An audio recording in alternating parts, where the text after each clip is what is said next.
आज हम लोग फिर से एनसीईआरटी क्लास 9-10 का जो इम्पोर्टेंट क्वेश्चन है, जो बार बार एग्जामिनेशन में पूछे जाते हैं, उसका तीसरा पार्ट लेकर आए हैं, जो कि बहुत ही महत्वपूर्ण है। आप लोग इस सीरीज से जुड़े रहिए। 1000 क्वेश्चन के अप्रॉक्स करवाएंगे, एक एक करके, पार्ट बाय पार्ट। आज हम लोगों का ये तीसरा पार्ट है। क्वेश्चन है, प्रथम बार बीमॉन्ट ने देखा कि अमाशय भोजन का मंथन कर रहा था। प्रथम बार बीमॉन्ट ने देखा कि अमाशय भोजन क्या कर रहा था? मंथन कर रहा था। अब बात रहा अमाशय क्या, तो ज़रा सुनिए। अमाशय स्टोमक, यह जे आकार, अंग्रेजी के जे आकार थैलीनुमा संरचना है, जो पेट के यानी स्टोमक के बाएं तरफ होता है, जिसकी लंबाई लगभग 30 cm यानी 30 सेंटीमीटर होता है। अमाशय में भोजन 3 से 4 घंटा तक रहता है और यहाँ पर भोजन लुगदी कायम के रूप में रूपांतरित होते हैं। अमाशय में हाइड्रोक्लोरिक अम्ल पाया जाता है। कौन अम्ल पाया जाता हो? तो हाइड्रोक्लोरिक अम्ल HCl पाया जाता है, जिसकी प्रकृति अम्लीय होती है, जिसका पीएच मान 1 से लेकर 1.5 तक होता है। कितना से होता हो? 1 से लेकर 1.5 तक, यानी 1 से लेकर 1.5 तक, जो कि हाईली एसिडिक होता है। आगे है, क्षुद्रांत की आंतरिक भित्ति में उंगली के समान संरचना होती है, जिससे पचित भोजन का अवशोषण होता है। इसे दीर्घरोम रसांकुर अथवा बिली कहते हैं। तो बात करेंगे ये विली क्या है, तो सुनिए विली क्या है। तो छोटी आंत का 3 भाग होता है। और क्या भाग होता है? छोटी आंत का 3 भाग होता है, जिसमें ड्यूडेनम है, जेजुनम है, इलियम है। याद रखेंगे, जेजुनम एवं इलियम में उंगली नुमा संरचना वाली कोशिका पाई जाती है, जिसे माइक्रोविली सेल कहा जाता है। नेक्स्ट देखिए, छोटी आंत में पाचन की क्रिया समाप्त होती है। कोई पूछेगा, जरा बताइए पाचन की क्रिया कहाँ समाप्त होती है? तो आपको जवाब देना है, छोटी आंत में पाचन की क्रिया समाप्त होती है। आगे है, अवशोषित पदार्थों का स्थानांतरण रुधिर वाहिकाओं द्वारा होता है। अरे, अवशोषित पदार्थों का स्थानांतरण रुधिर वाहिकाओं द्वारा होता है, मतलब ब्लड वेसल्स द्वारा होता है। द नेक्स्ट क्वेश्चन क्या है, तो सुनिए। अवशोषित पदार्थ का जटिल पदार्थ में चेंज होना स्वांगीकरण कहलाता है। अवशोषित पदार्थ का जटिल पदार्थ में चेंज होना क्या कहलाता है? स्वांगीकरण कहलाता है। आगे है नेक्स्ट क्वेश्चन, शाकाहारी के अमाशय में रुमेन होता है। शाकाहारी के अमाशय में रुमेन होता है, जो 4 चैम्बर में बटा होता है। यह भोजन का प्राथमिक संग्रह होता है। क्या होता है? तो सुनिए इसके बारे में 2-3 लाइन। शाकाहारी का अंत सबसे लंबा होता है। क्या होता है जानते हैं? क्योंकि यह सेलुलोज को पचाता है। शाकाहारी का आंत सबसे लंबा होता है बड़ी आंत के तुलना में, क्योंकि यह सेलुलोज को पचाता है। याद रखिएगा, शाकाहारी में सबसे लंबी आंत अगर किसी का होता है तो खरगोश है। शाकाहारी में अगर सबसे लंबी आंत किसी का होता है, कौन है? खरगोश है, क्योंकि यह सेलुलोज को पचाता है। आप देखेंगे तो खरगोश क्या है? शाकाहारी है, ये घास खाता है। और उसी के आंत में छोटी आंत लंबी होती है, जो शाकाहारी होते हैं, क्योंकि वह सेलुलोज को पचाते हैं। एक पॉइंट और एक्स्ट्रा याद रखिएगा, घोड़ा जो होता है ना, हॉर्स, घोड़ा में पित्ताशय नहीं पाया जाता है, गॉल ब्लैडर। जिसे हम लोगों के शरीर में, मनुष्य के शरीर में, अरे पित्त उत्पन्न होता है यकृत से, लीवर से, जिसे जिगर कहते हैं, लेकिन पित्त जमा होता है गॉल ब्लैडर में, यानी पित्ताशय में। क्लियर? आगे है क्या, जरा सुनिए। कहता, अमीबा जलाशय में पाए जाने वाला एक कोशिकीय जीव है। अमाशय जलाशय में पाए जाने वाला एक कोशिकीय जीव हैं। आगे हैं, अमीबा के चलने वाला भाग पदार्थ यानी कृत्रिम पाँव कहलाता है। अमीबा के चलने वाला भाग पदार्थ क्या कहलाता है? कृत्रिम पाँव कहलाता है। अमीबा अपना भोजन खाद्यदानी के द्वारा अंतर्ग्रहण करता है। आगे है, कहता है कार्बोहाइड्रेट का पाचन मुख से शुरू होता है, ओरल कैविटी से। कार्बोहाइड्रेट का पाचन मुख से शुरू होता है। अरे प्रोटीन का पाचन आमाशय से शुरू होता है। वसा का पाचन छोटी आंत यानी स्मॉल इंटेस्टाइन से शुरू होता है। 3 बातों को हमेशा याद रखना है। क्या क्या? सुनिए, कार्बोहाइड्रेट का पाचन मुख से ही शुरू हो जाता है, प्रोटीन का पाचन आमाशय से शुरू होता है, और वसा का पाचन छोटी आंत से। ज़रा सुनिए, ये तीनों से एक रिलेशन आता है, बहुत इंपॉर्टेंट है। कोई पूछेगा अगर आप कार्बोहाइड्रेट लेते हैं, प्रोटीन लेते हैं, वसा लेते हैं, इन सभी में सर्वाधिक ऊर्जा किससे मिलती है? तो वसा से। मक्खन, जो घी होता है, मक्खन घी, ये सब वसा का स्रोत है। तो याद रखिएगा, 1 ग्राम प्रोटीन के ऑक्सीकरण से 4.2 कैलोरी ऊर्जा प्राप्ति होती है। 1 ग्राम कार्बोहाइड्रेट के ऑक्सीडेशन से 4.2 कैलोरी ऊर्जा प्राप्त होता है। 1 ग्राम वसा के ऑक्सीडेशन से 9.2 कैलोरी ऊर्जा प्राप्त होता है। 3 बातें क्या? 1 ग्राम कार्बोहाइड्रेट बोले या 1 ग्राम प्रोटीन बोले, इससे 4.2 कैलोरी ऊर्जा प्राप्त होती है, लेकिन 1 ग्राम वसा से 9.2 कैलोरी ऊर्जा की प्राप्ति होती है। लेकिन विटामिन से क्या हमें ऊर्जा मिलती है? नहीं, विटामिन से शरीर का निर्माण होता है, जिससे रोग प्रतिरोधक क्षमता बढ़ता है, रोगों से लड़ने की क्षमता बढ़ता है। आगे है द नेक्स्ट क्वेश्चन, क्या है भाई? तो देखा जाए, कहता है डॉक्टरी थर्मामीटर का प्रास यानी रेंज कितना होता है?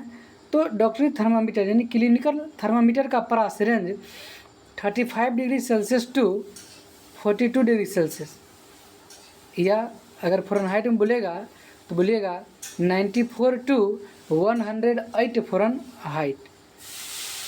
देखिए, थर्मामीटर से रिलेटेड कुछ बातें करते हैं। तो आपसे पूछेगा, ज़रा बताइए, डॉक्टरी थर्मामीटर मतलब क्लिनिकल थर्मामीटर का निर्माण कौन किया? फ़ारेनहाइट ने किया। इससे क्या करते हैं? ज्वर यानी बुखार यानी फीवर को चेक करते हैं। याद रखिएगा, डॉक्टरी थर्मामीटर ऊष्मागतिकी के 16वें नियम के सिद्धांत पर काम करता है। क्लियर? आगे देखिए, कहता है, देखिए थर्मामीटर जो हम लोग लगाते हैं ना, सही माप के लिए कैसे लगाते हैं? थर्मामीटर अगर सही माप देगा ना तो उसको ऊर्ध्वाधर में लगाते हैं, हॉरिजॉन्टल में नहीं लगाते, वर्टिकल में।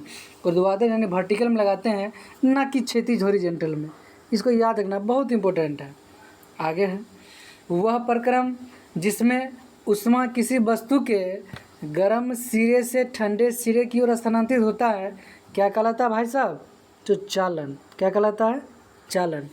याद रखिएगा, वह प्रक्रम जिसमें ऊष्मा किसी वस्तु के गर्म सिरे से ठंडे सिरे की ओर स्थानांतरित होता है, क्या कहलाता है? चालन। यहाँ से क्वेश्चन बनता है, क्या बनता है? सुनिए, जैसे मान लीजिए 1 बाल्टी पानी में अगर तौलिया जो होता है ना, जो शादी ब्याह में आप लोग जो देखते हैं मिलता है, या वैसे भी लोग खरीदता है, तौलिया का अगर एक कोना अगर आप पानी में डालिएगा ना तो पूरा भीग जाता है। किसका उदाहरण है पता है? यह किसी तत्व का उदाहरण है, कैपिलरिटी का उदाहरण है।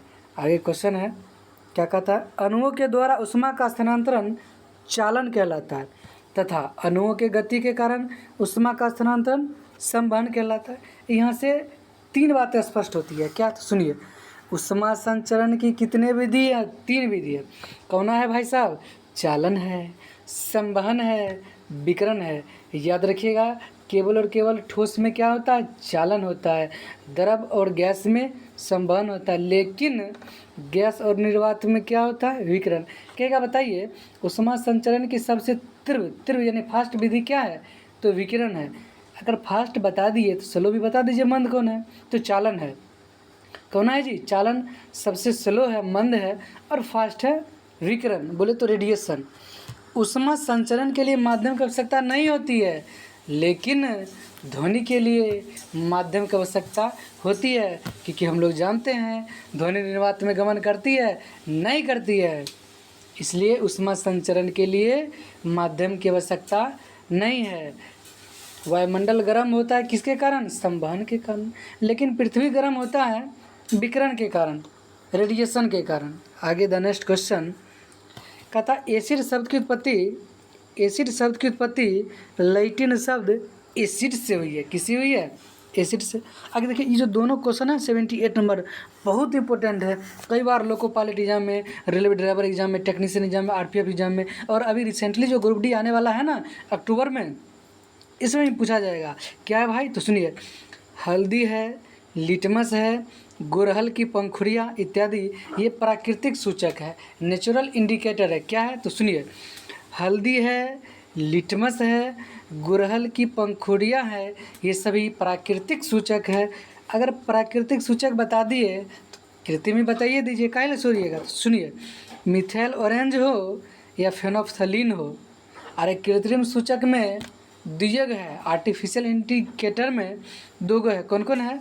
मिथाइल ऑरेंज और फेनोल्फथलीन कृत्रिम सूचक है, लेकिन प्राकृतिक में क्या है? हल्दी है, लिटमस है, गुड़हल की पंखुड़ियाँ हैं, ये सभी प्राकृतिक है। आगे द नेक्स्ट क्वेश्चन कहता है लिटमस पत्र की प्राप्ति लाइकेन से होता है। अरे लिटमस पत्र जो होता है ना, इसका प्राप्ति किससे होता है? लाइकेन से। याद रखिएगा, लाइकेन वायु प्रदूषण का सूचक होता है, एयर पोल्यूशन का इंडिकेटर होता है, लाइकेन वायु प्रदूषण का सूचक होता है। एक और बहुत इंपॉर्टेंट क्वेश्चन कोई पूछेगा, लाइकेन क्या है? क्या जानते हैं? तो आप तो जानबे करते हैं लाइकेन वायु प्रदूषण का सूचक है। दूसरा, यह शैवाल और कवक के बीच का योजक करी है। शैवाल और कवक के बीच की योजक करी कौन है? तो लाइकेन है। कौन है जी? लाइकेन है। आगे है द नेक्स्ट क्वेश्चन, क्या कहता है सुनिए, अरे मिथाइल ऑरेंज अम्ल को लाल करता है, मिथाइल ऑरेंज अम्ल को लाल करता है, क्षार को पीला। याद रखिएगा, मिथाइल ऑरेंज अम्ल को कैसा करता है? लाल। मिथाइल ऑरेंज अम्ल को लाल तो वही क्षार को पीला, येलो करता है। मिथाइल ऑरेंज अम्ल को लाल, क्षार को पीला। आगे देखिए, लेकिन फेनोल्फथलीन, अरे मिथाइल ऑरेंज के बारे में पढ़े, लेकिन फेनोल्फथलीन अम्ल में कोई रंगे नहीं देता है। फेनोल्फथलीन जो होता है ना, अरे अम्ल में कौन रंग देवे नहीं करता है, लेकिन क्षार में कैसा देता है जी? गुलाबी। फेनोल्फथलीन अम्ल में कोई रंग नहीं देता है, लेकिन क्षार में कैसा देता है भाई मेरे? तो गुलाबी। कैसा देता है? गुलाबी। आगे द नेक्स्ट क्वेश्चन 82 क्या है सुनिए, गुड़हल के पुष्प अम्ल को गहरा गुलाबी यानी मेजेंटा तथा क्षार को हरा करता है। एक बार फिर से, गुड़हल के पुष्प अम्ल को गहरा गुलाबी करता है तो वही क्षार को हरा ग्रीन करता है। आगे है, हल्दी अम्ल को नीला या पीला करता है। हल्दी जो होता है ना, अम्ल को नीला या पीला तो वही क्षार को लाल करता है। हल्दी अम्ल को नीला करता है ना, तब पीला करता है, और क्षार कैसा करता हो? लाल करता है। लेकिन लिटमस पत्र के विपरीत रंग देता है। लिटमस जैसा कलर देगा उसके जस्ट रिवर्स यानी अपोजिट देता है। हल्दी अम्ल को नीला या पीला, लेकिन क्षार लाल देता है। आगे देखिए 84 नंबर क्या है तो सुनिए, 84 नंबर कहता है उदासीनीकरण अभिक्रिया में सदैव ऊष्मा निकलता है। उदासीनीकरण अभिक्रिया में सदैव ऊष्मा क्या होता है? तो बाहर निकलता है। और उदासीनीकरण अभिक्रिया कैसे होगा? तो सुनिए, जब अम्ल क्षार से अभिक्रिया करेगा तो लवण और जल का निर्माण करेगा। अरे यही तो उदासीनीकरण अभिक्रिया है। अम्ल कौन है? तो जैसे मान लीजिए अगर HCl अम्ल है, ये क्षार से अभिक्रिया करेगा, NaOH से अभिक्रिया करेगा तो ये लवण और जल बनाएगा यानी NaCl और H2O।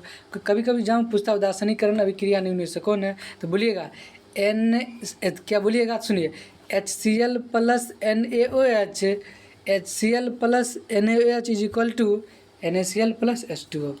आगे है कैलोमाइन जिसमें जिंक कार्बोनेट होता है। हाँ पूछेगा जिंक कार्बोनेट किस में होता है, तो जवाब देना है कैलोमाइन में।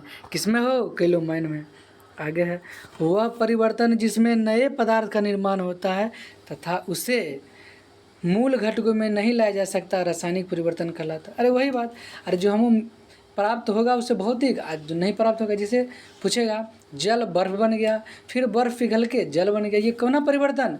भौतिक परिवर्तन। लेकिन बोलेगा दूध का खट्टा होना, दोबारा दूध नहीं मिलेगा, ये खट्टा हो गया, ये रासायनिक परिवर्तन। तो बहुत आसान है भौतिक परिवर्तन, रासायनिक परिवर्तन, इस सब एग्जाम में खूब पूछता है। इसको एक बार देख लीजिए, बहुत इंपॉर्टेंट है। आगे है जंग लगने के लिए अगर देखिए 87 का था, किसी भी पदार्थ में जंग कैसे लगे, कोई भी अगर लोहा है उसमें जंग लगता है तभी जब ऑक्सीजन अकेला नहीं, उसमें जल भी थोड़ा नमी भी रहेगा ना तो जंग लग जाएगा।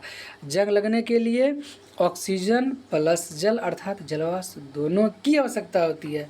तो जंग देखिए लोहा में जंग लगता है ना तो उसका वजन बढ़ता है कि घटता है, तो जवाब देना है लोहा में जंग लगना यानी उसमें कुछ जुड़ना यानी वजन बढ़ता है। कभी पूछता है जंग का सूत्र क्या होता है, तो रस्ट यानी जंग Fe2O3 इंटू XH2O।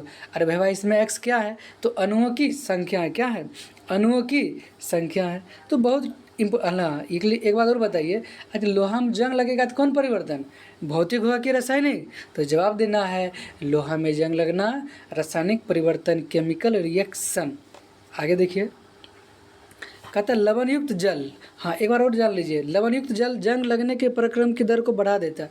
मान लीजिए कोई लोहा है, अगर नमकीन वाटर में दीजिए और सिंपल जो नॉर्मल वाटर उसमें दीजिए, किसी में जल्दी जंग लगेगा, तो जो नमकीन पानी होता है ना उसमें जल्दी जंग लगता है, ठीक है। समुद्र के पानी में जल्दी जंग लगता है, नदी में बहुत कम जंग लगता है लेकिन लेट से, लेकिन समुद्र के पानी में जल्दी, क्या कि वो नमकीन होता है। आगे है ईस्ट वायु की अनुपस्थिति में सुक्रोज को इथाइल अल्कोहल तथा कार्बन डाइऑक्साइड में चेंज करता है। यह अभिक्रिया क्या कहलाता है, किण्वन कहलाता है, फर्मेंटेशन कहलाता है। एग्जाम में कई दफ़ा पूछा है इथाइल अल्कोहल का सूत्र क्या होता है, तो कहिएगा C2H5OH, C2H5OH इथाइल अल्कोहल, लेकिन मिथाइल अल्कोहल क्या होगा, तो CH3OH। लेकिन हम लोग जो शराब पीते हैं ना वह इथाइल अल्कोहल पीते हैं, C2H5OH पीते हैं, C2H5OH पीते हैं। अगर आप मिथाइल अल्कोहल पीजिएगा तो मिथाइल अल्कोहल जो पीता है ना CH3OH, इससे व्यक्ति अंधा हो जाता है, बहरा हो जाता है, अंधतः व्यक्ति का मौत भी हो जाता है, क्योंकि मिथाइल अल्कोहल सबसे जहरीला शराब है। आगे देखिए 90 नंबर क्वेश्चन, ऑक्सीजन से समृद्ध वायु के शरीर के अंदर लेना अंतःश्वसन और कार्बन डाइऑक्साइड युक्त वायु को बाहर निकालना उच्च श्वसन कहलाता है। इसको कैसे याद रखिएगा, तो सुनिए, इसमें एग्जाम में बार बार पूछता है ब्रीथिंग यानी श्वसन, तो इसमें इसके अंतर्गत दो क्रिया होता है, एक हम लोग सांस लेते हैं, एक सांस छोड़ते हैं। सांस अगर अंदर लेते हैं तो इसे कहते हैं इंस्पायरेशन, आप बाहर छोड़ते हैं तो एक्सपायरेशन। आप लोग जानते हैं वायुमंडल में कितना परसेंट नाइट्रोजन, तो 78%। इसीलिए हम लोग जब सांस लेते हैं ना तो उसमें 78% नाइट्रोजन भी लेते हैं, अरे 21% 21% ऑक्सीजन भी लेते हैं, इसके साथ साथ कार्बन डाइऑक्साइड भी लेते हैं 0.03%। लेकिन छोड़ते कितना है, एक्सपायरेशन कितना करते हैं, तो देखिए नाइट्रोजन जितना लेते हैं उतना छोड़ते हैं, मतलब 78% लेते हैं परसेंटेज और छोड़ते भी हैं 78। हम ऑक्सीजन लेते हैं 21 और छोड़ते हैं 16 to 17%, यानी 16 से 17%। हम लोग कार्बन डाइऑक्साइड लेते हैं 0.03%, लेकिन छोड़ते हैं कितना भाई मेरे, तो 4%, 4%। आगे है देखिए अंतः शोषण के समय पसलियाँ ऊपर और बाहर की ओर गति करती है और डायफ्राम नीचे की ओर गति करती है, इसको याद रखिएगा। अब बात रहा क्या रहा भाई, तो हाँ मांसपेशी कितने प्रकार का होता है, 3 प्रकार के, एक होता है रेखित मांसपेशी, एक होता है अरेखित मांसपेशी, एक होता है हृदयक मांसपेशी जो हृदय से हार्ट से दिल से जुड़ा रहता है। याद रखिएगा मांसपेशी की कुल संख्या 639 यानी 639 होता है। अरे मांसपेशियों की कुल संख्या कितना होता है, 639, लेकिन कितने प्रकार के, 3 प्रकार के, रेखित, अरेखित और हृदयक मांसपेशी। इसको याद रखिएगा, एग्जाम में कई दफ़ा पूछा है। आगे है लास्ट क्वेश्चन आज का, कीटों में श्वसन श्वास रंध्र के माध्यम से होता है तथा गैसों के विनिमय के लिए वायु नलिका तथा जाल बिछा होता है जो श्वास प्रणाली यानी वातक कहलाता है। देखिए इसमें आज जो है ना श्वसन से रिलेटेड 4-5 क्वेश्चन पूछता है, इसको आज रटाइए देते। याद रखिए जितने भी सरीसृप हैं, अरे रेप्टाइल हैं, और जितने भी पक्षी वर्ग हैं, एविज क्लास हैं, और जितने भी स्तनधारी वर्ग हैं, इन सभी में श्वसन फेफड़ा के द्वारा, लंग्स के द्वारा करता है। एक बार फिर से, सरीसृप वर्ग में, पक्षी वर्ग में, स्तनधारी वर्ग में श्वसन जो होता है फेफड़ा के द्वारा, लंग्स के द्वारा, लेकिन मछली में गलफरा के द्वारा, गिल्स के द्वारा, और मेढक में किसके द्वारा, तो मुख गुहा, ओरल कैविटी, त्वचा स्किन, फेफड़ा लंग्स। यानी मेढक में मुख, गुहा, त्वचा और फेफड़ा, लेकिन कीट में इंसेक्ट वर्ग में ट्रेकिया के द्वारा, वातक के द्वारा।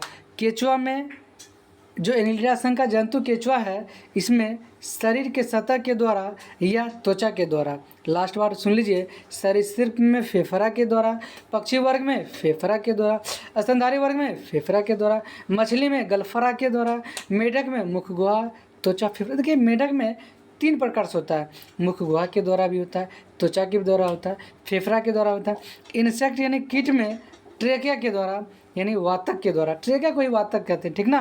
केचुआ के द्वारा शरीर के सतह से या त्वचा से। Bye bye, good night, have a nice day. भाई मेरे इसी तरह से इस सेशन में जुड़े रहिए।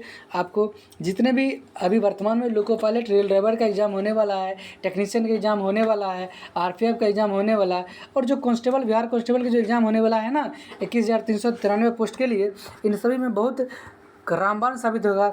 आप लोग को जिस सब्जेक्ट में प्रॉब्लम होगा कमेंट कीजिएगा, उसके लिए बेहतरीन कंटेंट लेके आएंगे। जय हिंद, बाय बाय, गुड नाइट।